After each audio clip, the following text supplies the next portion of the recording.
Hello, welcome back to TCG Dreamland. Today we're talking about collector boxes, specifically the prices that they're at, and we're going to take a look into specifically the gimmicks because, well, let's just get right into it. So, going way back, all the way to Kaldheim, look at this.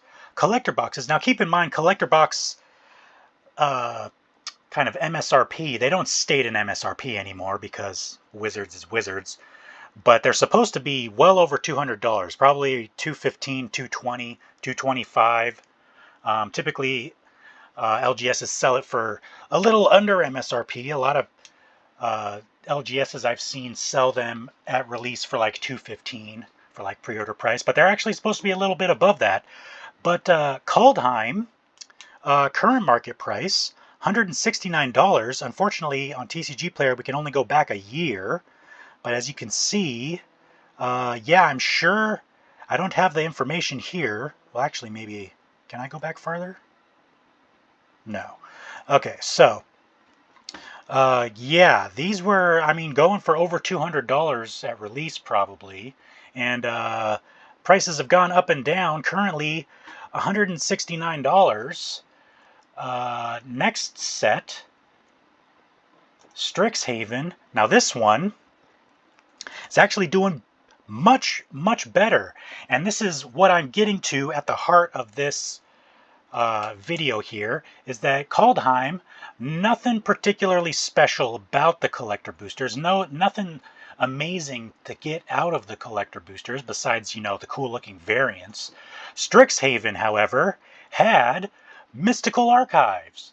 Some of the Mystical Archives cards, which you get one of per pack, so in a booster box you may get one or maybe two mythic Mystical Archives, and these were kind of lottery cards at the times. Of course, now you can see that a lot of them have settled in price, $10, $15, $20. There are some still that are quite expensive. You know, you've got one that's over $100 here, another one that's $50, it's a variant of the same card. Then you've got some that are around 30, 25, things like that. So the thing with Strixhaven, of course, you also have to keep in mind that this was before serialized cards. So this Mystical Archives kind of lottery card thing was a big deal at the time.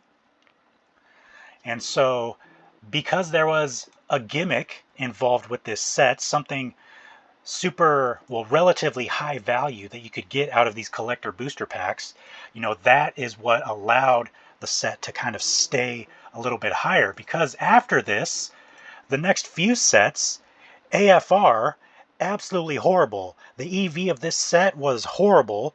If you opened a box, you may get, you know, $100 to $150 worth of cards, you know, and the value of these just collapsed very quickly. Like I was saying before, we only have a year here, but you know, the MSRP of over $200 just entirely collapsed. At one point, these were $115. You know, that was probably after the Amazon dump, which is a whole nother video. But these boxes were just absolutely horrible because there weren't really any good cards in the set. There was no gimmick. There were no high value cards. Nothing to make these boxes worth opening. Here you have Old Gnawbone, the highest card in the set, $28. You know, you also had Tiamat at the time, which has been reprinted since then. It's now only $12. But yeah, so nothing good in that set. Innistrad Midnight Hunt, the next one, also crashed. You had like, what, one good card in the set? This whole set is basically Meathook Massacre or bust. And then the thing about Meathook Massacre is that it was banned in some formats. So you had basically some decent lands, nothing else particularly good in the set, and then the one really good card was so good that they had to ban it in multiple formats. So no chase cards, nothing particularly good. The EV of the set was horrible, and so collector boxes just crashed. Next set, Innistrad Crimson Vow, essentially the same thing. You know, very low EV, nothing particularly chase worthy in the set. Wow, the highest card in the set, that's interesting. That's not the card that used to be. I think it used to be Sorin, which was always the highest card before that.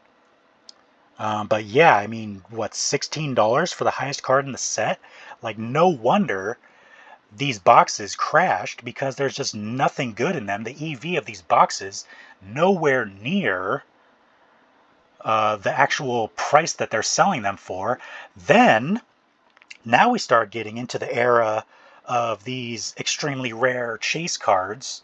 You know, the one per master case type of hit. So now we get into Kamigawa Neon Dynasty. Now this set kind of changed things because after the little, the little trial run with, chase cards with Strixhaven, then we had Kamigawa, which had the Neon Ink cards, and frankly, the set was actually not bad either. Like, even just the cards in the set were pretty good. I mean, you've still got cards, $30. I mean, the land cycle for this set was very good. You've also got Fable of the Mirror Breaker, which I've heard some people talking about getting banned. That's on their toward the top of their list for the cards that they want banned. Fable of the Mirror Breaker, beside you, a bunch of some of the other land cycle cards. But then you have the Neon Ink cards. I mean, when the set came out, even the yellow one was over $100. What do you have? The blue one. The blue one was closer to $100. The green one was multiple $100, and the red one still over $1,000. So this was the first set. You had this set came out. I think boxes were like $220. Boxes, people were opening this set like crazy, and boxes went up to around $280 at one point because the chase. This was the first real chase card set, $1,000 card in the set, and boxes went up to $280. And then Wizards pulled a wizard and was like, hey, we found some more boxes. So now boxes are back down to just over $200. But that's Wizards doing. We can talk about print runs and things later. But yeah, first real chase card, the first what I'm calling the big high value, preying on the gambling addict kind of gimmicky thing going on. Because then after that, Streets of New Capenna went back to being terrible. There was no chase. The set was, I mean, the set in general was just very overlooked. It was between Kamigawa and between, what was it, Commander Legends 2, which is what they called it, which is what people eventually were pissed off about because it wasn't really a Commander Legends type set. But yeah, so Streets of New Capenna was just kind of looked over, but also nothing particularly high value chase worthy. I mean, the gilded foils were really cool in my opinion. Went really well with the theme of the set, but nothing like, $200 plus.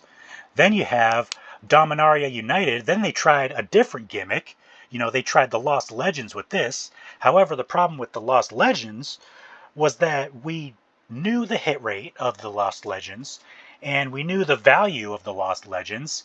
And so basically you could just calculate based on those two things that it was like there was only 3 good rares that were even worth getting.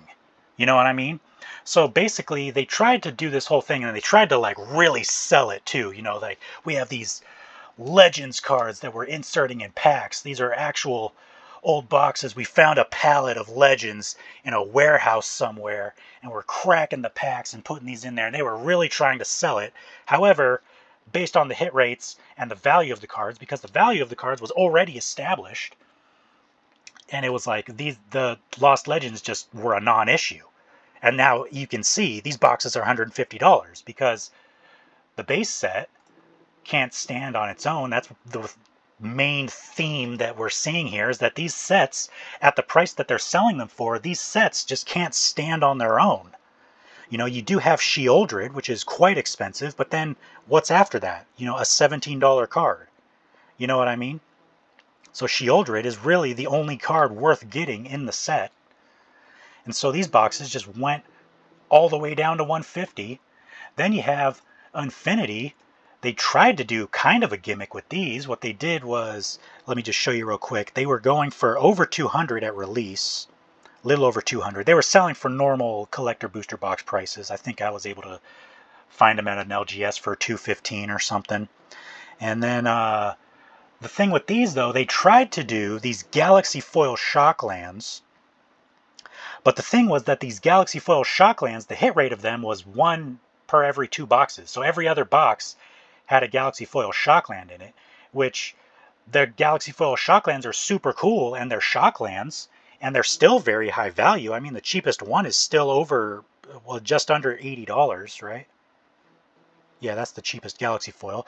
Just under $80, with the most expensive one being over $130. But yeah, the hit rate on these was just too high. So it was something cool. It maybe it adds some value. The fact that you can get one in every other box, you know, adds value to the EV of a box. But it's not like a super rare one per master case $1,000 card, you know. And so that's why these just crashed as well, because aside from the Shocklands, there isn't anything good in the set really. I mean, Saw in Half is decent, but aside from Saw in Half, it's just Shocklands. And the fact that they weren't rare enough to be super high value just means that the boxes crashed. Then you have the Brothers War. Here we have the first serialized cards, well, the first serialized cards in a set. Obviously it had a subset, the subset of the artifacts, and they were serialized. And look at these. I mean, this isn't even all of them either. So I was taking a look at this earlier. Mox Amber isn't even on this. So Mox Amber, when you go past the serialized ones, the highest artifact is Mox Amber. Mox Amber isn't even on this list. So I don't know off the top of my head how much a serialized Mox Amber is, because Platinum Angel isn't even close to one of the highest, like, of these artifacts. It's not even the highest, it's not even close to the highest in demand. But I mean, look at this. You have $1,000, $600, $600, $550, $350, $1,000 again. There's only one of these Gilded Lotuses. That one's really high in demand. Then what? $400, $330, $350, $500. I mean, this is the kind of thing that you need. This is the kind of gimmick that you need. And look at the box prices. Box prices, current market price $209. I think the lowest listing's $215 currently. Yeah, $215 essentially. So this actual set itself, aside from the serialized cards, again, not very good. I mean, this is comparable to the other sets. You know, highest card in the set is $30. Next after that's $21, then $20, $19. So there's some decent cards in the set. But I mean, at a price point of $200, this isn't going to get you anywhere close to $200 without the serialized cards.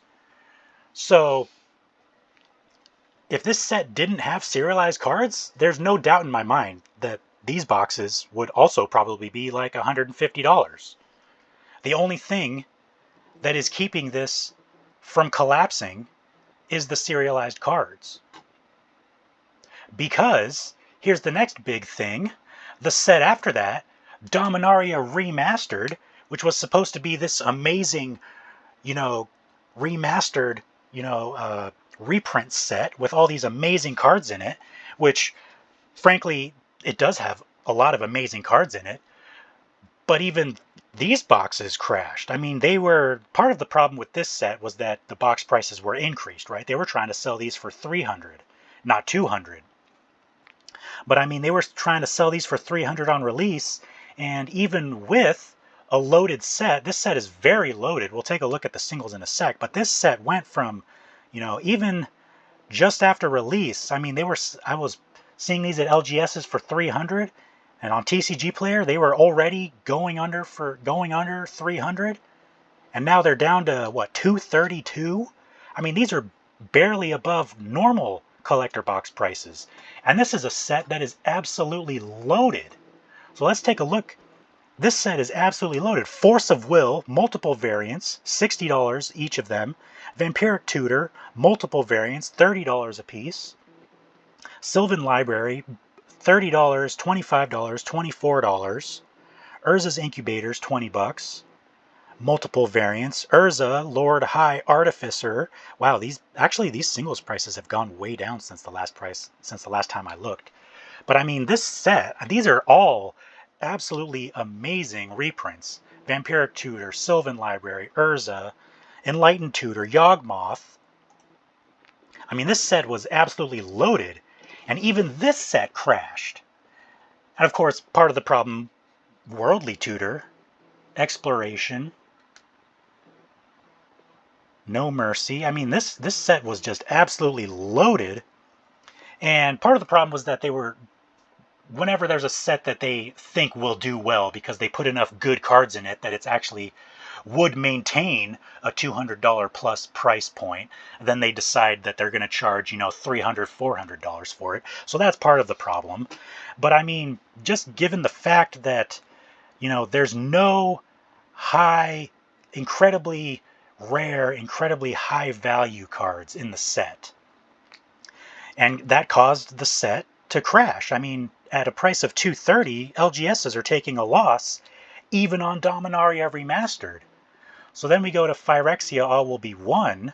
Now this set has the Step and Complete foils, and this is, it's kind of in the middle. So these Step and Complete foils are basically one, you get one rare or mythic Step and Complete foil per collector booster box. And so if you're looking particularly for Elish Norn or Sheoldred, then they are pretty darn rare. They're not as rare as a serialized card or a Neon Ink card, but they are pretty darn rare. And if you look at the value of these, part of it also is just that the set is relatively new. It's still a pretty new set, but I mean, these are going for 200. And at 200, I mean, LGSs are pretty much breaking even. If you're trying to sell these on TCG Player, which is what, a 14% seller fee, and then you have free shipping on top of that, I mean, you're basically breaking even on these boxes right now. And it's because of the fact that they kind of have a gimmick with the Step and Complete foils, but they're not so rare and so valuable that you really get all the gambling addicts, you know, buying up all these boxes, you know.